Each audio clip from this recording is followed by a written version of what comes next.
नमस्कार प्यारे बच्चों, उम्मीद करती हूँ आप सभी अच्छे होंगे एवं अपनी पढ़ाई अच्छे से कर रहे होंगे। आज की इस कक्षा में आप सभी का स्वागत है। मैं हूँ अंजू, आपकी हिंदी अध्यापिका। प्यारे बच्चों, आज की इस कक्षा में हम अपनी हिंदी पाठमाला नई स्वाति पाठ 11 सदा मित्र की मदद करो को पढ़ेंगे एवं उसको समझने की कोशिश करेंगे। बच्चों, पाठ को पढ़ने से पहले मैं आप लोगों से कुछ पूछना चाहती हूँ। क्या आप किसी की मदद करते हैं? अगर आपको किसी की भी मदद करने को बोला जाए तो आप किसी की मदद करते हैं? बिल्कुल सही, हमें हर किसी की मदद करनी चाहिए।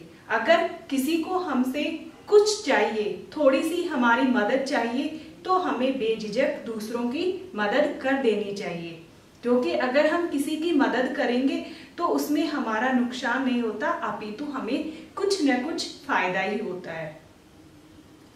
क्या आप अपनी कोई भी चीज दूसरों के साथ बांटना पसंद करते हैं?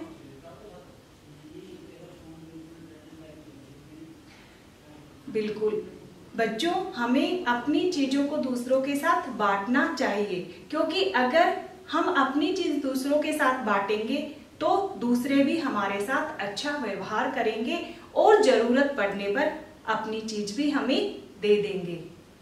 प्यारे बच्चों, एक अंतिम सवाल और पूछना चाहूंगी कि आप किसी के साथ झगड़ा करते हैं? अति उत्तम बच्चों, हमें कभी भी किसी के साथ झगड़ना नहीं चाहिए। हमें किसी के साथ लड़ाई झगड़ा नहीं करना चाहिए, क्योंकि लड़ाई झगड़ा करने से सामने वाले का भी नुकसान होता है और हमारा भी, और हमारे मन में जो क्रोध की भावना भर जाती है उसको हम कभी भी नहीं निकाल पाते हैं। इसलिए हमें किसी से भी कोई झगड़ा नहीं करना चाहिए, अपनी चीजों को दूसरों के साथ बांटना चाहिए, दूसरों की मदद करनी चाहिए।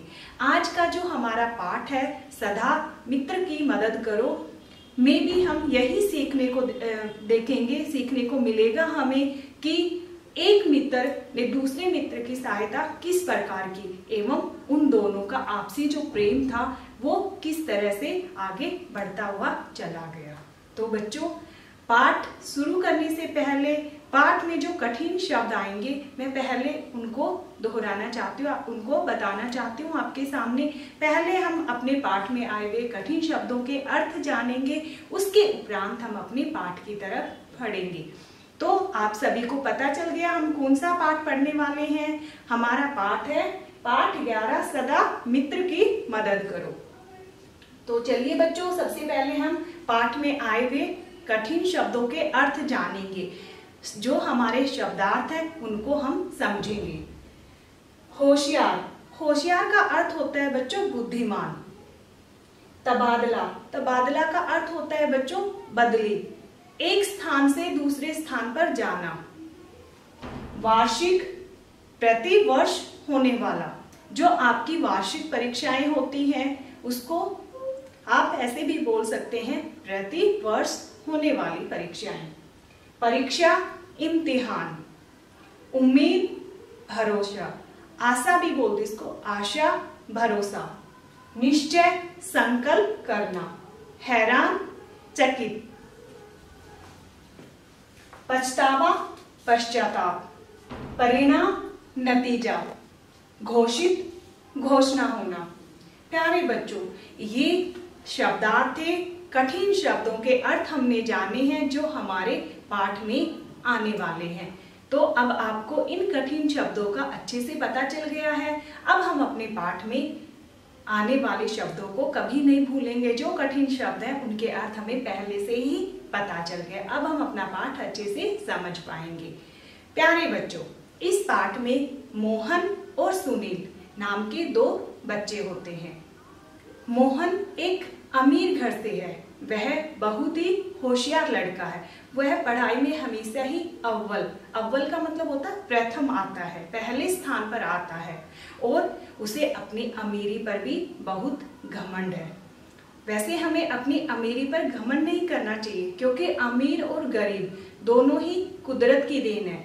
अगर कुदरत ने चाहा तो अमीर को गरीब बना सकती है और गरीब को अमीर बना सकती है। इसलिए हमें कभी भी अपनी अमीरी पर घमंड नहीं करना चाहिए।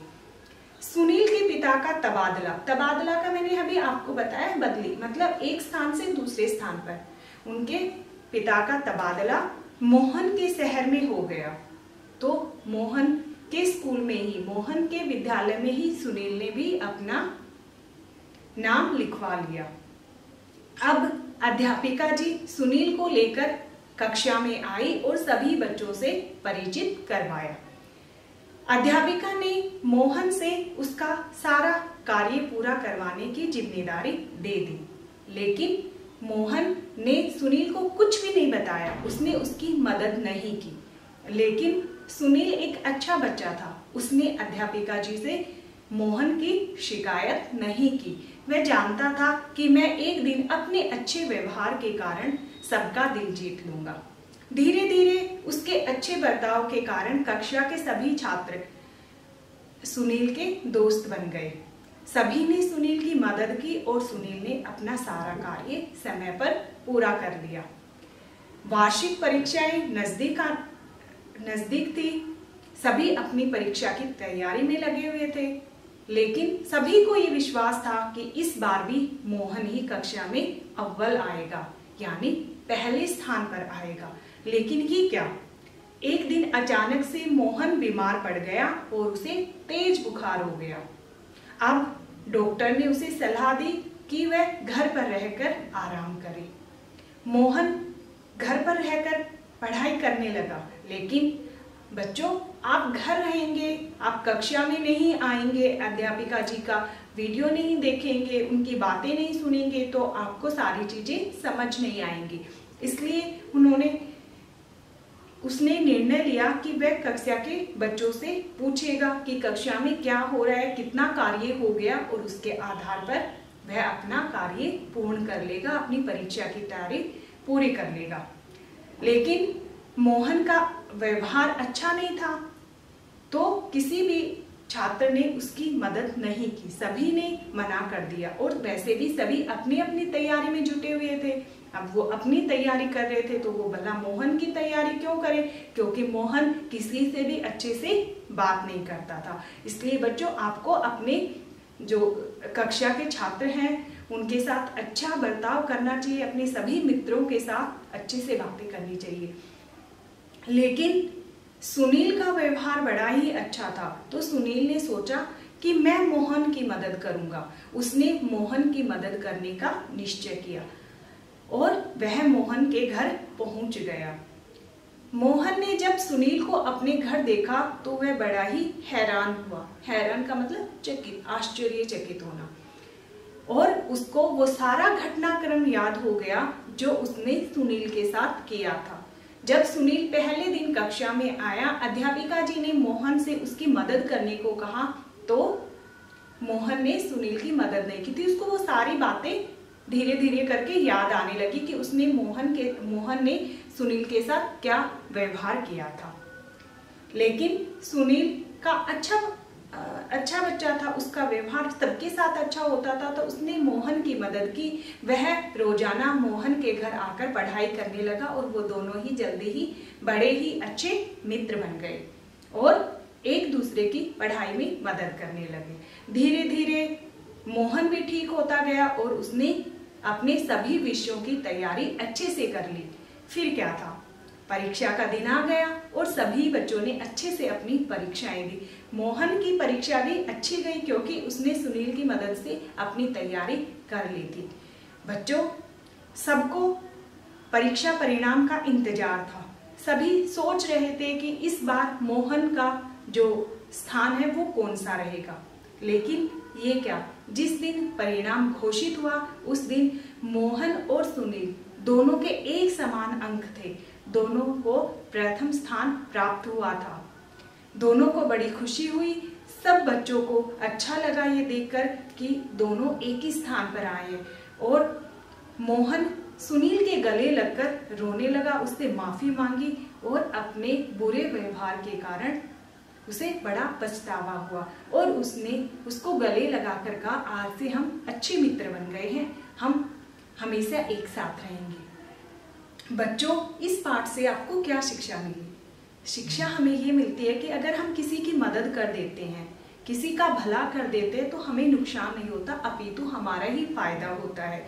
आपने देखा मोहन और सुनील दोनों साथ पढ़ते थे। सुनील ने जितना कुछ सीखा, जितना कुछ आता था उसने मोहन को बताया और दोनों मित्र एक साथ बैठकर अच्छे से पढ़ाई करने लगे और दोनों को एक अच्छा अनुभव प्राप्त हुआ और दोनों ही कक्षा में प्रथम आए। यह जानकर सभी को बड़ा अच्छा लगा। तो हमें भी दूसरों की मदद करनी चाहिए। दूसरों की मदद करने से हमें कोई नुकसान नहीं होता, अपितु हमें फायदा ही होता है। अब बच्चों, आपने कितना सीखा, कितना आपके समझ आया, उसकी परख करने के लिए मैंने कुछ सवालों को सामने लिखा है। उम्मीद करती हूँ आपको पाठ की कहानी अच्छे से समझ आ गई और आप इन प्रश्नों के उत्तर बड़े ही अच्छे से देंगे। तो चलिए हम देखते हैं, मोहन को किस पर घमंड था? जो बच्चा था मोहन, उसको किसके ऊपर घमंड था? किस चीज का घमंड था उसे? सभी अपना अपना उत्तर देंगे ताकि मुझे पता चले कि आप लोगों को कितना कुछ समझ आया है। बिल्कुल सही, मोहन को अपनी अमीरी पर बड़ा घमंड था। अध्यापिका ने किसे सुनील की मदद के लिए कहा? अध्यापिका जी ने किस बच्चे को सुनील की मदद करने के लिए बोला या कहा? बिल्कुल सही, अध्यापिका जी ने मोहन को सुनील की मदद करने के लिए कहा। आगे देखते हैं, सुनील का व्यवहार कैसा था? ये तो आप सभी को अच्छे से पता है। बिल्कुल सही, सुनील का व्यवहार बड़ा अच्छा था। मोहन को क्या हुआ था? बिल्कुल सही, मोहन को तेज बुखार हुआ था। प्यारे बच्चों, आपने अच्छे से पाठ को समझा, आपको कहानी अच्छे से समझ आ गई, आपने इन सवालों के जवाब भी बड़े अच्छे से दिए। उम्मीद करती हूँ आपको सब कुछ अच्छा से समझ आ गया होगा। अब हमारे पाठ में कुछ विलोम शब्द आए हैं। आपने विलोम शब्द की वीडियो पहले से ही देख रखी है और आपने अपना अभ्यास कार्य किया हुआ है। तो आप यहाँ पर जो मैंने कुछ विलोम शब्द लिखे हैं उनका अभ्यास बड़े अच्छे से कर लेंगे। तो अमीर का विलोम शब्द क्या होता है? गरीब। नए का विलोम शब्द क्या होगा? उल्टा क्या होगा? पुराने। तेज का उल्टा क्या होगा? धीरे। अपना का उल्टा क्या होगा? पराया। बच्चों, उम्मीद करती हूँ आपको अच्छे से सारी बातें समझ आ गई, सारी कहानी समझ आ गई। आप पाठ से संबंधित जो आपको कार्यपत्रिका है वह प्रक्षेपण पत्र जल्दी ही मिल जाएगा। तब तक के लिए आप वीडियो को अच्छे से देखिए। पाठ में आए कठिन शब्दों व शब्दार्थ का अच्छे से अभ्यास करेंगे एवं अपने पेरेंट रजिस्टर में लिखेंगे। बच्चों, जब तक आप किसी भी चीज का लिखित अभ्यास नहीं करते हैं तब तक आपकी वर्तनी में सुधार नहीं आएगा। तो आपको अपनी वर्तनी अच्छी करने के लिए हर एक चीज को, हर एक पाठ को अच्छे से लिख कर अभ्यास करना चाहिए ताकि आपकी वर्तनी अच्छी हो जाए। इसी उम्मीद के साथ कि आप कार्य अपना अच्छे से कर रहे हैं, मिलती हूँ एक नई वीडियो में नए विषय के साथ। तब तक घर रहिए, सुरक्षित रहिए। धन्यवाद।